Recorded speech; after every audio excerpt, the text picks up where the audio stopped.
तो ये तो मैंने लॉन्ग रेंज और शॉर्ट रेंज वाली बात कर ली। अब इसके बाद एक बहुत इंपॉर्टेंट, एक बच्चे ने एक कल क्वेश्चन पूछा था, और ये पूछा था कि सर जब मैं एमॉर्फस सॉलिड की बात कर रहा था तो मैंने कहा था जैसे ग्लास है, तो मैंने आपसे कहा था कि ग्लास जैसे सुपर कूल्ड लिक्विड्स हैं। मैंने क्या होता था कि जैसे आप बिल्डिंग्स में देखेंगे, थोड़ी पुरानी बिल्डिंग हो गई तो ग्लास ऊपर पतले होते हैं और नीचे मोटे हो जाते हैं, तो मैंने कहा वो थोड़े से बह जाते हैं, नीचे की तरफ उनका फ्लो हो जाता है, ठीक है ना। लेकिन अब ऐसा भी नहीं कि ऊपर एकदम पतला हो नीचे बहुत मोटा हो गया, वो मतलब 0.1 मिलीमीटर का फर्क होगा, बहुत बड़ा ग्लास होगा तो कहीं 1 मिलीमीटर का फर्क, 0.5 मिलीमीटर का फर्क आएगा। तो एक बच्चे ने सवाल किया था कि उसने ये पढ़ा था कि पुरानी जो बिल्डिंग्स हैं उनके जो ग्लास है उसमें क्या होता है कि थोड़ा सा मिल्की अपीयरेंस आ जाता है, मिल्की अपीयरेंस आ जाता है। और वो क्यों होता है? अब वो पार्शियल क्रिस्टलाइजेशन से होता है, वो क्या चीज है? तो मैंने उसके लिए आपको कुछ इमेजेस से मैं आपको दिखा रहा हूं। जैसे ये देखिए, इसको आप देखेंगे, ये मैंने ये ग्लास का पिक्चर, एक पुरानी बिल्डिंग का ग्लास का पिक्चर है ये, जो कि मैंने गूगल से सर्च किया।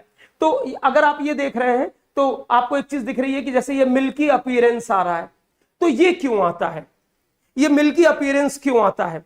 तो ये मैं आपको इसके बारे में बता दूं। अब देखिए, जैसे मैं क्रिस्टलाइन और अमॉर्फस सॉलिड पे बात आपसे कर रहा हूं, तो क्रिस्टलाइन अमॉर्फस तो एक बड़ा प्रैक्टिकल चीज है, इस पे तो डिस्कशन बहुत लंबा चल सकता है, लेकिन फिर भी जो चीजें हैं थोड़ी बहुत डिस्कस कर लेंगे तो आपको क्या होगा, लंबे समय तक याद रहेंगी चीजें, ठीक है। और फिर बाकी हम लोग आगे पढ़ेंगे ही अभी। तो मेरा ये कहना है, अब यहां पे आप देखिए इसकी वजह क्या होता है। देखिए, अब मेरी बात ध्यान से सुनेंगे, इसको सुन लेंगे और फिर बाद में अपनी लैंग्वेज में आप इसको लिख लेंगे। जो मैं बोल रहा हूं इसको आप सुनेंगे और बाद में अपनी लैंग्वेज में इसको लिख लेंगे। होता क्या है कि जो बिल्डिंग में ग्लास लगे होते हैं तो वो दिन में हाई टेम्परेचर फेस करते हैं और रात में लो टेम्परेचर। तो क्या होता है कि दिन में जब हाई टेम्परेचर फेस करते हैं तो उनके कुछ बॉन्ड्स ब्रेक करते हैं, ठीक है। जब कुछ बॉन्ड्स ब्रेक करेंगे तो थोड़ा सा मूवमेंट जो मॉलिक्यूल्स का है, वहां पर जो कंस्टिट्यूएंट पार्टिकल्स है उनका मूवमेंट थोड़ा सा बढ़ेगा, और उनका मूवमेंट जब बढ़ेगा थोड़ा सा तो वो इधर उधर अटैच होंगे। पॉलीमराइजेशन में आप पढ़ेंगे कुछ क्रॉस लिंकेजेस हो जाते हैं। तो जब हाई टेम्परेचर होगा तो क्या होगा कि कुछ बॉन्ड्स ब्रेक करेंगे, मॉलिक्यूल्स के, कुछ मॉलिक्यूल्स का, नॉट ऑल, ठीक है ना, सबका हो जाएगा तब तो टूट ही जाएगा ना। तो कुछ मॉलिक्यूल्स का मूवमेंट होगा, कुछ नए बॉन्डिंग बनेंगे।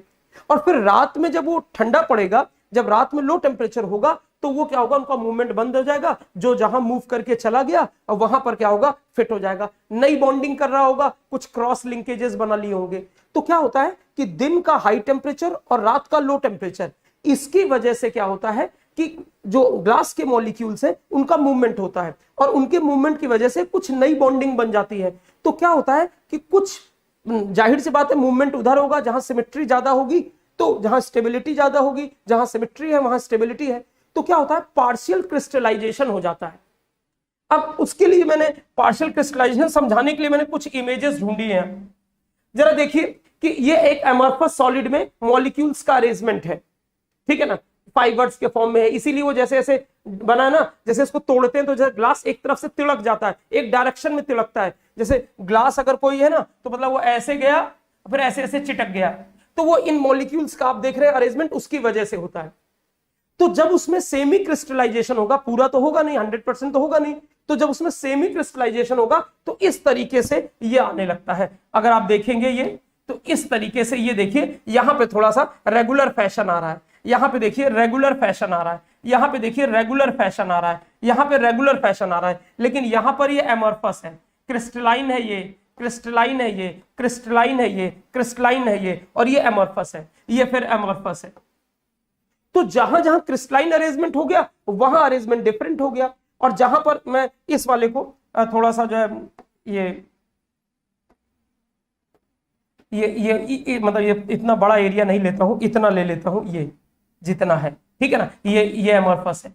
तो अब मेरा ये कहना है कि देखिए क्रिस्टलाइन अरेंजमेंट भी आ गया, एमॉर्फस अरेंजमेंट भी आ गया। एक और इसके लिए मैंने पिक्चर ढूंढ रखी थी, ये देखिए जरा, कि देखिए मतलब एक ही ग्लास के अंदर कुछ रीजन बन गए, कौन से, रीजन ऑफ हाई क्रिस्टलाइनिटी, ठीक है, मतलब यहां क्रिस्टलाइन नेचर ज्यादा है, और ये देखिए ये जो अमॉर्फस रीजन है। तो तो इसकी वजह से क्या होता है कि लाइट का जो आप रिफ्रैक्शन देखते हो, जैसे आप जब एमॉर्फस फॉर्म में है तो रिफ्रैक्शन होता है, और जब वो क्रिस्टलाइन फॉर्म में होता है तो वहां रिफ्लेक्शन चालू हो जाता है। तो इस वजह से क्या होता है, वो थोड़े से ओपेक या ट्रांसल्यूसेंट बोल सकते हैं, और इस वजह से उसका मिल्की अपीयरेंस आता है। तो मेरे ख्याल से ये जो मैंने अभी बातें बोली कि लो और हाई टेम्परेचर की वजह से क्या होता है कि ग्लास के मॉलिक्यूल्स, कुछ मॉलिक्यूल्स अपने बॉन्ड ब्रेक करते हैं, उनका मूवमेंट होता है, नए क्रॉस लिंकेजेस करते हैं, और उसके बाद जब रात में टेम्परेचर कम हो जाता है तो वो जहां पे होते हैं वहां पे क्रिस्टलाइज करने लगते हैं। तो इसकी वजह से ग्लास में क्या होता है, सेमी क्रिस्टलाइजेशन शुरू हो जाता है। कुछ रीजन ऐसे हैं जहां क्रिस्टलाइन नेचर हो जाता है, और मैक्सिमम तो नो डाउट एमॉर्फस रीजन रहता है। तो उसकी वजह से क्या होता है कि लाइट का जो रिफ्लेक्शन प्रॉपर हो रहा था वो प्रॉपर नहीं होता है, रिफ्लेक्शन भी स्टार्ट हो जाता है, और उसकी वजह से उसका ओपेक नेचर, ट्रांसल्यूसेंट नेचर या मिल्की अपीयरेंस आ जाता है। अब ये बातें जो मैंने बोली है इसको आप अपनी लैंग्वेज में लिख सकते हैं, ठीक है। पिक्चर के लिए मैं जरूर आपसे कहूंगा कि इसको जो है आप स्क्रीनशॉट ले लीजिए, और स्क्रीनशॉट ले लेंगे तो ये आपको फिर काम आएगा जब भी आप इसको देखेंगे।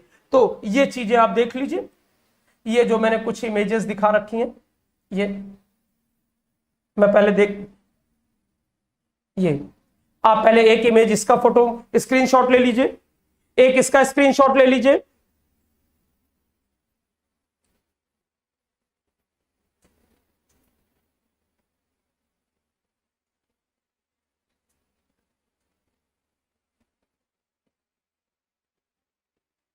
ठीक है।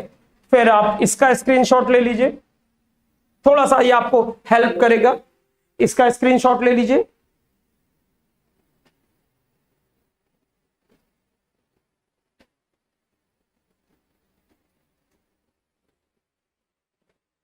ठीक है। और फिर इसका स्क्रीनशॉट ले लीजिए,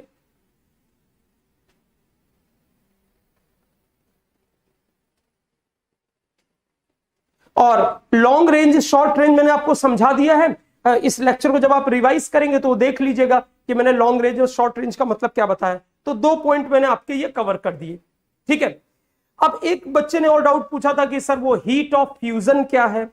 तो जब मैं बात कर रहा था आपसे हीट ऑफ फ्यूजन की, इस लेक्चर को और डिटेल में पढ़ने के लिए आप मुझसे कांटेक्ट करें, व्हाट्सएप मैसेज करें या SMS करें, जो नंबर आपको स्क्रीन पे दिख रहा है।